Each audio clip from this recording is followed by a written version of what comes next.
All right, if you run a flight school, you know this feeling. You've got some capital ready to invest, and the big question is, where do you put it? Where is it going to work the hardest for you? I mean, this is a huge decision, right? It can literally make or break your margins for years to come. And that dilemma, it always leads to the big question. The one every single operator has on their mind. Do I buy another plane, or do I put that money into a really good simulator? Which one's going to be more profitable in the long run? Seems like a pretty straightforward question, doesn't it? Well, what if I told you that's completely the wrong question to be asking? Yeah, I know. So let's really get into this. Because honestly, changing the question you ask is the very first step to actually changing your profitability. First things first, we've got to talk about the revenue versus profit myth.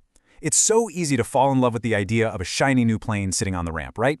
You see those big top-line revenue numbers, and it looks great on paper. But that number can hide a really messy, volatile, and frankly stressful reality. The goal here isn't just making revenue. It's about generating stable, predictable profit. That's what keeps the lights on. So let's try to reframe this whole thing. We're not just comparing an airplane to a simulator. No. What we're really comparing are two completely different business models, two totally different ways of operating.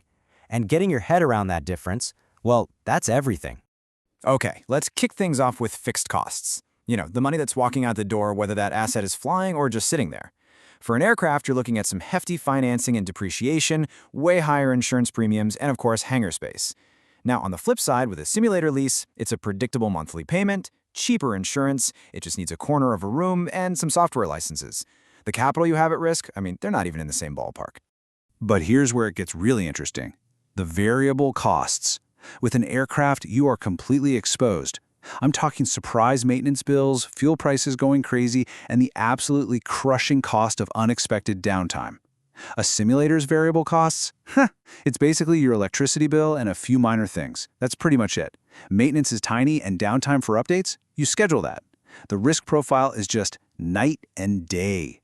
And all of this, it leads us to what I think is the single most important metric, predictability. Look, this isn't just about fancy numbers on a spreadsheet. This is about your ability to actually forecast, to plan for the future, and to build a business that can weather a storm. This, right here, is where the real story gets told. So if you take one thing away, let it be this. The decision isn't really about which one could make more money. The real conflict, the heart of the matter, is revenue volatility versus revenue stability. Which path lets you sleep at night, and which one has you putting out fires all day, every day? Think about all the things that kill aircraft revenue. Let's call them the revenue killers. Bad weather? Boom. Entire fleet is grounded. One unexpected maintenance problem. Poof, there goes a whole week's income. Renters cancel, instructors call in sick, the seasons change. These are things you can't control, and they make your cash flow an absolute roller coaster. And this chart just shows it perfectly. On the left, that's what you hoped you'd make from that plane at the beginning of the month. And on the right, well, that's what actually happened after a few cloudy days, a maintenance snag, and a couple of cancellations. That gap between the two, that's where your profit goes to die. It's painful. But now, let's flip the script and look at the simulator. It's built into a structured syllabus, right? It couldn't care less about the weather outside. You can block schedule it for weeks in advance and guarantee it's being used, especially for all that IFR and proficiency training everyone needs. It is a machine built for stability.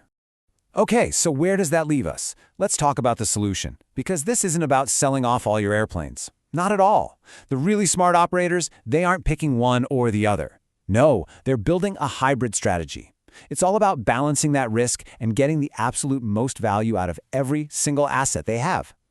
So what exactly is this hybrid strategy? Think of it like this. The simulator becomes your workhorse. It does all the heavy lifting, all those high-volume, repetitive hours for basic skills and instrument ratings. And what does that do? It frees up your actual aircraft for the really high-value stuff, the advanced training where being in a real cockpit is absolutely essential. And putting this into practice is surprisingly simple. Step 1, you load up the sim with all that foundational work, all the instrument hours. Step 2, you save the plane for what it's best at, advanced maneuvers, real-world cross-countries. And the big payoff? Step 3, you slash the number of expensive engine hours on your aircraft. That means lower maintenance bills and a huge boost to their long-term value. It's a win-win. See how this all comes together. It leads to a totally new way of thinking about where to put your capital, a new mindset, And to get the right answers for your business, you've got to start asking smarter questions. So let's just forget about which one makes more money. Instead, ask this. Which of these assets is going to produce the most predictable, the most stable, the most reliable cash flow month in and month out? And then ask yourself this, and be honest. Which asset is going to reduce my stress levels, right? Which one isn't going to have me scrambling to reschedule 10 students because of weather, or dealing with a surprise aircraft on ground right in the middle of a busy week? And last but not least, think about growth. Ask, which asset lets me scale my business, lets me train more students, without piling on a mountain of new liability and financial risk? That's the question for the future.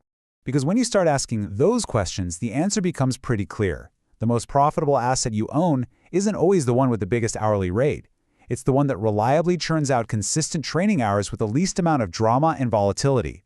That is the new mindset for profitability in aviation.